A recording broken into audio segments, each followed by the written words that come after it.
Bismillahirrahmanirrahim. Assalamualaikum warahmatullahi wabarakatuh. Alhamdulillahirabbil alamin wa bihi nasta'inu ala umuri dunya waddin. Asyhadu an la ilaha illallah wahdahu la syarikalah wa asyhadu anna Muhammadan abduhu wa rasuluhu la nabiyya wa la rasula ba'dah. Allahumma shalli wa sallim wa barik ala Muhammad wa man tabi'ahu dahu ila yaumil qiyamah. Alhamdulillahirabbil alamin. Segala puji syukur kita kepada Allah Subhanahu wa taala, yang mana kita sebagai seorang muslim tiada kata yang pantas keluar dari lisan kita melainkan rasa syukur kita kepada Allah Subhanahu wa taala lantaran nikmat serta rahmat Allah Subhanahu wa taala kita masih dapat melaksanakan acara yaitu wisuda tahfidz akbar dan peresmian gedung SD Quran Uswatun Hasanah dan rumah tahfidz Shahibul Quran beserta talk show inspiratif dengan tema Tajul Karomah untuk ayah dan bunda yang insya Allah nanti akan disampaikan oleh beliau Ustadz Muzamil Hasballah ya. Salawat serta salam marilah kita haturkan kepada Nabi besar kita Muhammad sallallahu alaihi wasallam. Melalui lisan beliau Allah sampaikan Al-Quran, melalui lisan beliau kita belajar bagaimana menjadi hamba yang baik di hadapan Allah Subhanahu wa taala, memuliakan Al-Quran, menghafalkan Al-Quran, bahkan sampai kepada taraf yaitu mengamalkan Al-Quran serta mentadaburinya. Para hadirin yang kami muliakan ya, sebelum talk show inspiratif dengan tema Tajul Karomah untuk ayah dan bunda kita mulai, di sini kami pribadi Hamzah akan sedikit memperkenalkan tentang beliau.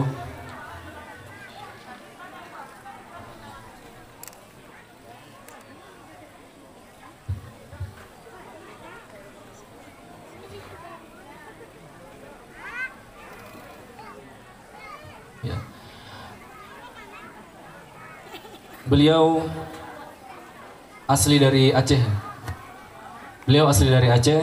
Beliau lahir di Sigli 21 September 93 dan pendidikan terakhir beliau adalah di ITB ya, mengambil jurusan teknik arsitektur ya.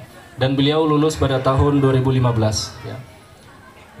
Kemudian beliau kita kenal sekitar tahun 2016 yang mulai naik nama beliau ya, yang saat itu beliau sedang mengimami sholat maghrib di Masjid Al-Latif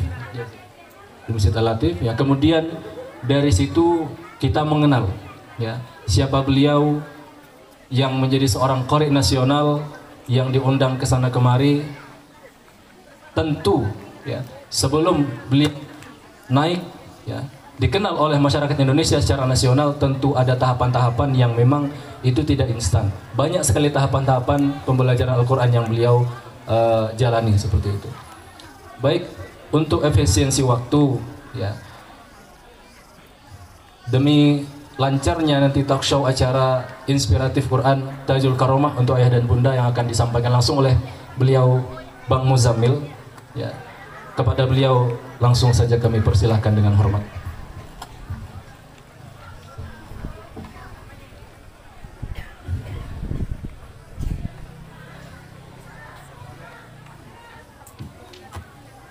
Assalamualaikum warahmatullahi wabarakatuh.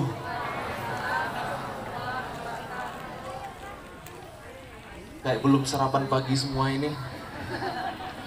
Assalamualaikum warahmatullahi wabarakatuh.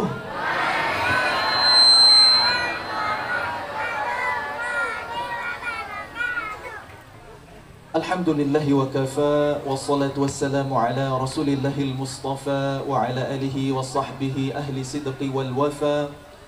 Allahumma anfa'na bima 'allamtana wa 'allimna ma yanfa'una wa zidna 'ilma. Rabbi shrah li sadri wa yassir li amri wahlul 'uqdatan min lisani yafqahu qawli. Qala Allah ta'ala fil Qur'anil Karim wa huwa asdaqul qailin. أعوذ بالله من الشيطان الرجيم.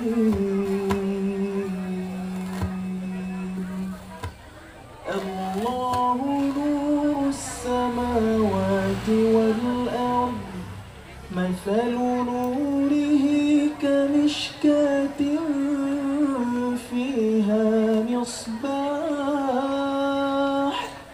المصباح في زجاجة الزجاجة كأنها كوكب دري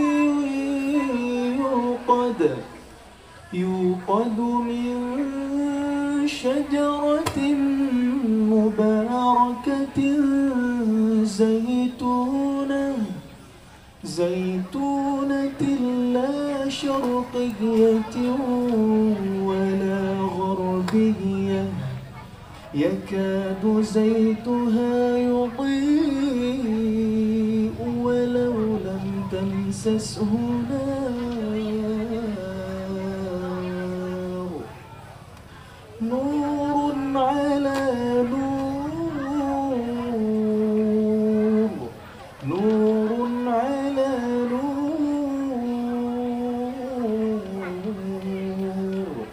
يهدي الله لنوره من يشاء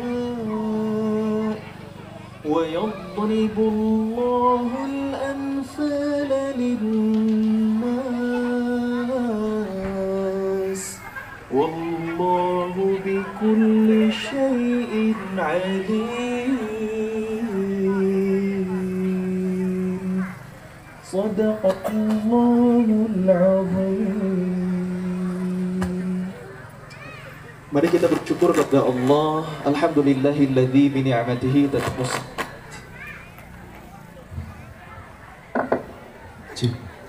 Segala puji bagi Allah, dengan nikmatnya kita bisa menyempurnakan semua amal soleh kita.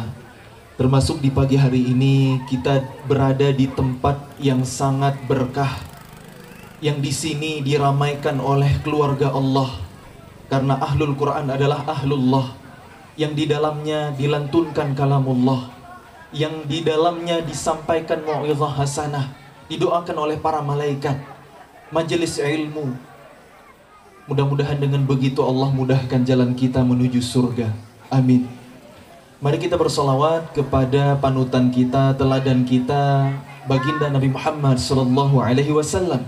Allahumma salli wa sallim ala sayyidina wa nabiyyina wa habibina wa imamina wa qudwatina wa murabbina Muhammad wa ala alihi wa sahbihi wa man tabi'ahum bi ihsanin ila yaumil qiyamah. Mudah-mudahan dengan kita bersolawat kepada Nabi, dengan kita mempelajari sejarah hidup Nabi, dengan kita mengamalkan sunnah-sunnah Nabi, Allah akan memilih kita di antara umat Nabi kelak yang mendapatkan syafaat di yaumil akhir nanti. Amin ya rabbal alamin.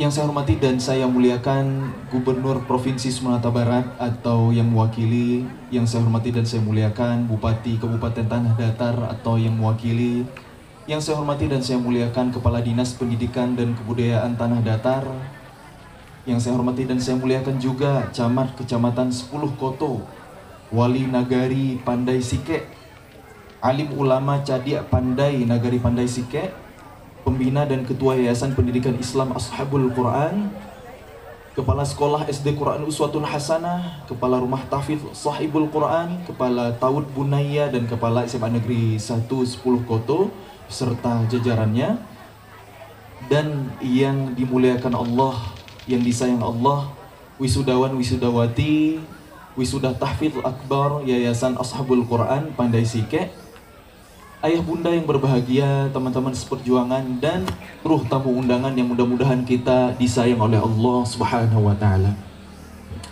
Barusan MC ngobrol sama saya, atau pembawa acara atau moderator ya, nyamannya dipanggil siapa? Dipanggil Ustadz Muzammil atau dipanggil Bang Muzammil? Atau Uda Muzammil mungkin ya, karena lagi di ranah Minang. Saya bilang panggil Bang aja, karena saya dari Aceh.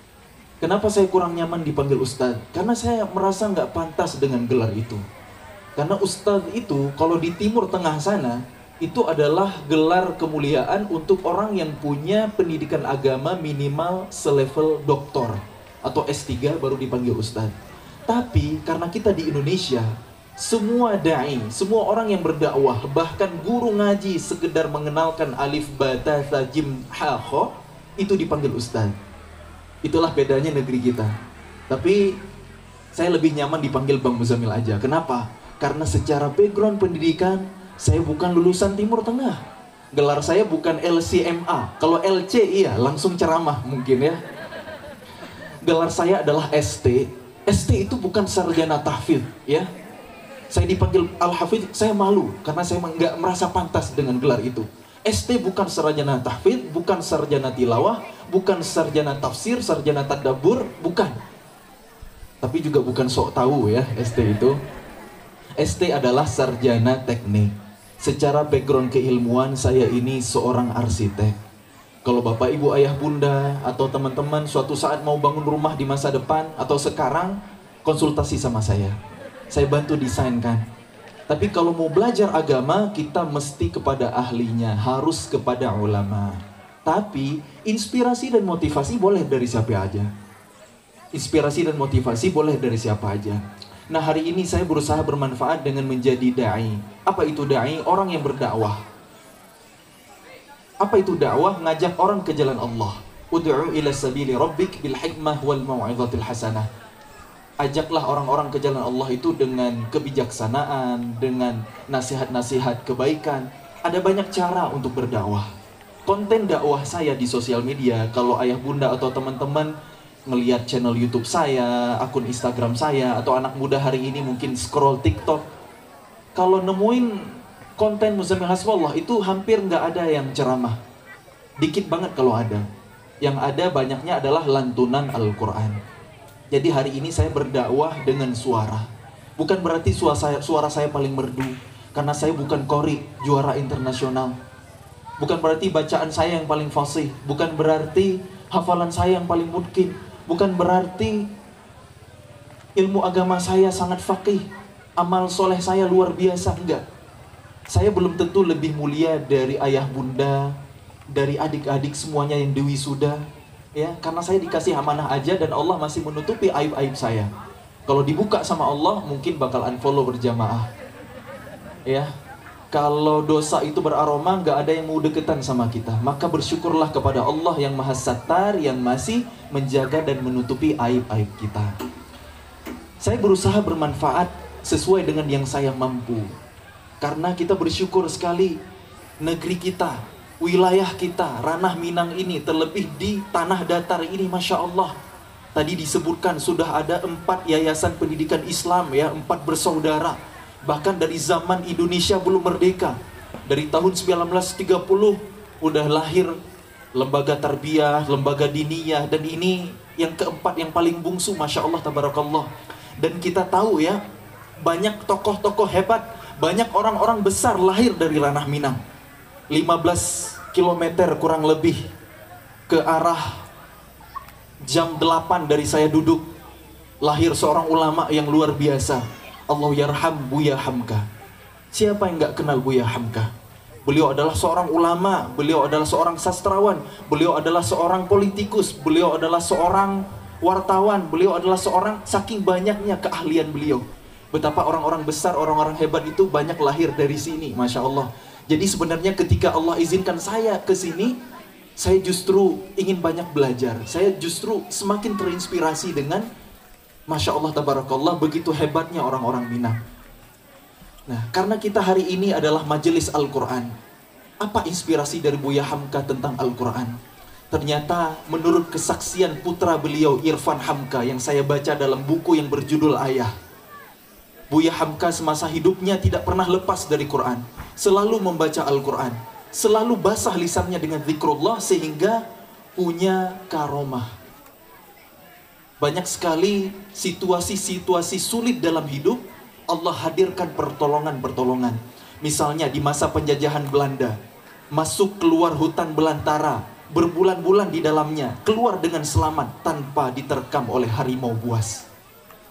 Ketika di masa agresi militer Belanda, pernah beristirahat bersama rekan-rekannya di sebuah rumah gadang.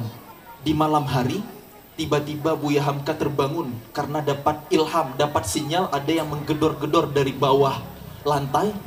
Entah apa itu, pertanda bahaya.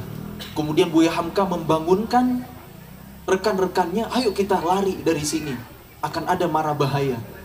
Ada yang percaya, ikut. Yang nggak percaya, tetap lanjut tidur lagi.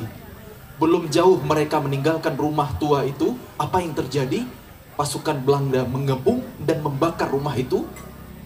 Syahid semua yang ada di dalamnya. Tapi Buya Hamka dan beberapa orang selamat.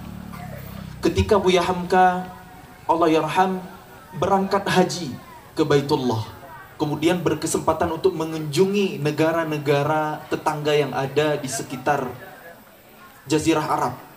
Begitu dalam perjalanan pulang menggunakan transportasi darat, naik mobil dengan seorang supir, terjadi hujan badai yang sangat besar. Beda dengan di negeri kita, kalau hujan ya diserap aja sama bumi. Tanah di kita ini subur. Kalau di sana gurun pasir, bahkan gunungnya batu. Airnya itu nggak diserap bumi, tapi mengalir, berkumpul menjadi air bah, menjadi banjir bandang. Dalam hitungan detik, mobil mereka ya dimundurkan sehingga airnya itu lewat di depan mereka sangat kencang sekali, tapi mereka selamat dengan izin Allah. Ada banyak hal peristiwa dalam hidup Buya Hamka, saat-saat genting, saat-saat darurat itu Allah selamatkan. Menurut kesaksian Irfan Hamka, putra beliau, ayahandanya itu punya karomah, punya kemuliaan. Dari mana? Dari keberkahan Al-Quran, dari keberkahan zikrullah. Jadi memang Quran ini bawa berkah ayah bunda. Bersyukurlah yang punya anak-anak hari ini belajar Al-Quran, mengenal Islam, mengenal Allah sejak dini. Bersyukurlah, karena mudah-mudahan kita berharap banyak keberkahan Allah turunkan untuk diri kita, untuk keluarga kita, untuk daerah kita, untuk bangsa kita yang telah lama hilang rasanya. Negara Kesatuan Republik Indonesia yang merdeka lewat perjuangan para ulama dan santri, dengan teriakan takbir Allahu Akbar, dengan seruan jihad fisabilillah. Begitu besar jasa umat Islam untuk negeri ini, Masya Allah, tabarakallah. Pejuang-pejuangnya orang-orang soleh, orang-orang yang dekat dengan Quran. Kita tahu itu. Tapi apa yang terjadi dengan negeri kita tercinta hari ini? Negara yang katanya sumber daya alam luar biasa, tapi masyarakatnya belum kunjung sejahtera. Masalah silih berganti, belum sembuh. Duka bencana bumi, misalnya saudara kita gempa di Cianjur, ya, banjir bandang datang di wilayah lain. Kemudian longsor dan lain sebagainya. Masalah ekonomi, harga-harga yang semakin melambung tinggi, ancaman resesi. Kemudian kisruh politik yang berkepanjangan. Banyak sekali masalah di negeri kita. Ada apa? Seolah sedang Allah cabut keberkahannya. Mari kita introspeksi diri. Kita bersyukur di wilayah kita, di tempat kita ini, lembaga tahfiz berdiri, rumah-rumah Quran banyak. Tapi di tempat lain di Indonesia kita, ternyata menurut Dewan Masjid Indonesia tahun 2021, data yang dikeluarkan, 65% umat Islam Indonesia itu tidak bisa membaca Al-Quran, buta huruf Al-Quran.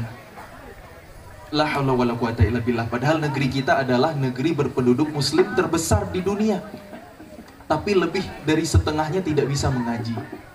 Maka wajar kalau hari ini keberkahan itu jauh dari bangsa kita. Mudah-mudahan nanti santri-santri di sini, ahlul Quran yang diwisuda di sini, yang sempat belajar di sini, kelak akan menyebarkan cahaya-cahaya Allah. Nurun ala nur, yahdillahu linurihi man yasha. Karena Allah memberi petunjuk cahayanya Al-Quran kepada hambanya yang dikehendaki. Negeri kita ini harus diterangi dengan Quran. Dan mudah-mudahan dengan andil para asatid, para ulama, alim, cerdik, pandai di sini, dan juga anak-anak didik kita, kelak keberkahan akan kembali Allah curahkan di negeri kita tercinta Indonesia. Insya Allah. Karena Allah berfirman, walau anna ahlal qura amanu wattaqaw lafatahna 'alaihim barakatin minas samai wal ardh. Sekiranya penduduk suatu negeri beriman dan bertakwa kepada Allah, akan kami curahkan berkah dari langit dan bumi.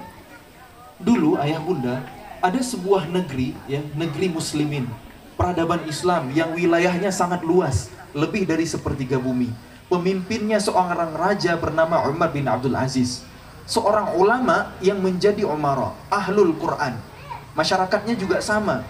Ketika raja bilang ajarkan perempuan kalian surah An-Nur, itu bisa dilaksanakan oleh rakyatnya. Seorang ayah bisa mengajarkan putrinya, seorang anak bisa mengajarkan ibundanya, seorang suami bisa mengajarkan istrinya, dan seorang saudara bisa mengajarkan saudarinya surah An-Nur. Bukan hanya hafal, tapi faham hingga bisa mengamalkan. Itulah potret peradaban Islam di masa itu, di mana tiap rumah itu ada ahlul Qur'annya. Apa yang terjadi? Keberkahan yang luar biasa Allah turunkan. Tidak pernah ada domba gembalaan masyarakat yang diterkam oleh serigala. Orang miskin sulit ditemukan, mustahik zakat sulit dicari, harta baitul mal melimpah luar biasa, tidak tahu mau diapakan lagi. Ketika ada masyarakat berhutang dilunasi oleh negara pakai baitul mal.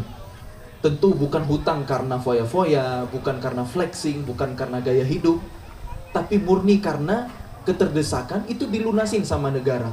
Beda dengan zaman kita sekarang, ada bayi lahir, auto nanggung hutang negara sekitar hampir 30 jutaan rupiah. Dan sangat kontradiktif sekali ya. Dulu berkah sekali, harta baitul mal luar biasa, nggak tahu mau diapain, karena masyarakatnya punya kesadaran untuk memberi.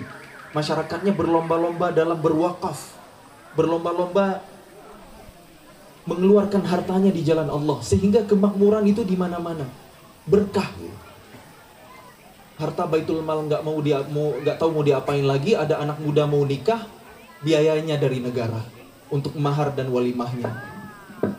Nggak tahu lagi mau diapain lagi, dibeli biji-biji gandum, disebar di alam-alam bebas di puncak musim dingin. Kata khalifah atau kata raja, supaya tidak ada orang yang berkata ada seekor burung mati di negeri muslimin. Itulah keberkahan, keberkahan Al-Quran. Kemudian dalam lingkup yang lebih kecil lagi, kalau tadi kita bicara bangsa, mungkin bicara negeri yang sangat luas. Dalam lingkup kota misalnya, dulu Rasulullah SAW ketika hijrah ke Madinah, dulu namanya Yathrib. Madinah itu banyak sekali masalahnya, orang yang datang langsung demam, banyak penyakitnya. Ada dua suku, Aus dan Khazraj, berperang, saling bunuh, padahal mereka bersaudara, padahal mereka satu nenek moyang, satu endatu, tapi mereka saling menumpahkan darah. Apa yang terjadi? Rasulullah SAW mengangkat tangan, Allahumma barik li madinatina, Allahumma barik li madinatina, ya Allah berkahilah kota kami ini. Dengan izin Allah, dua suku itu bersaudara, penyakitnya hilang, dan hari ini kalau kita berziarah ke kota Nabi saat haji atau umroh, kita bisa merasakan ketenangannya. Mudahnya kita khusyuk sholat di Masjid Nabawi. Berkahnya luar biasa, 3 kali lipat daripada kota Makkah. Itulah doa Nabi. Kemudian, apa itu barokah kalau begitu? Barokah itu adalah banyaknya kebaikan-kebaikan. Kalau rumah tangga yang berkah, karena memang itu doa untuk keluarga baru. Barakallahu laka wa baraka alaika wa jama'a bainakuma fi khair. Semoga berkah Allah saat bahagia, berkah juga saat berduka, dan semoga Allah kumpulkan kalian berdua dalam kebaikan. Ternyata rumah tangga yang berkah itu saat bahagia nggak lupa sama Allah. Bagaimana kebersamaan di dunia bisa berlanjut di surga. Kalau diuji dengan konflik, tahu apa yang harus diperbaiki, yang harus diintrospeksi. Berkah juga jadi lebih baik. Kalau umur kita berkah, pasti banyak habisnya untuk kebaikan, kemanfaatan, untuk ibadah, untuk berkarya, bukan kesia-siaan apalagi kemaksiatan. Kalau harta kita berkah, pasti yang sedikit itu bikin cukup, dan yang banyak tidak melalaikan kita dari Allah. Itulah keberkahan, melimpahnya kebaikan-kebaikan. Dan salah satu cara untuk meraih keberkahan dalam hidup kita adalah dengan Al-Quran. Karena Allah berfirman di Quran surah Shad ayat 29, A'udzu billahi minasy syaithanir rajim. Kitabun anzalnahu ilaika mubarakun liyadabbaru ayatihi wa liyatadhakkara ulul albab. Kitab Al-Quran ini kami turunkan kepadamu, wahai Muhammad, bersama dengan keberkahan untuk ditadabburi ayat-ayatnya dan supaya menjadi pelajaran bagi orang-orang yang memahami dengan hati. Shadaqallah. Jadi memang Quran itu turun bawa berkah ya bunda. Quran itu kita belum bicara di level hafalan ya. Sekalipun kita sekedar mendengarkan. Kita sekedar mendengarkan Quran ya bunda ya. Kata Allah apa? Wa idza quri'al Qur'anu fastami'u lahu wa ansitu la'allakum turhamun. Apabila dibacakan Quran, maka simaklah dan diamlah agar kalian disayang Allah, agar kalian mendapat rahmat. Dengerin Quran aja berpahala, berfaedah. Apalagi membacanya. Membaca Quran pun di level kita tidak memahami apa yang kita baca itu, ternyata setiap hurufnya alfu hasanah, 10 kebaikan. Dan kalaupun ada orang yang belum lancar membaca Al-Quran, baginya ajran, pahalanya dikali 2. Yang sudah mahir, alladzi yaqra'una al-Quran fahuwa mahir ma'as safaratil kiramil bararah, akan bersama malaikat yang mulia. Itu di level bacaan. Berkah Allah turun, rahmat Allah turun, pahala berlipat ganda. Satu hurufnya 10. Ya, kalau nanti di bulan Ramadan ya, kita ada di penghujung Rajab, bulan Rajab, Allahumma barik lana fi Rajab wa Sya'ban wa ballighna Ramadan. Ya Allah, berkahilah kami di bulan Rajab dan Sya'ban ini dan sampaikan kami ke bulan Ramadan yang merupakan syahrul Quran. Allah enggak bilang syahrul Ramadan alladzi kutiba fihi shiyam, tapi yang Allah bilang syahrul Ramadan alladzi unzila fihi al-Quran. Karena Ramadan adalah syahrul Quran. Ramadan mulia karena di dalamnya Allah turunkan Quran.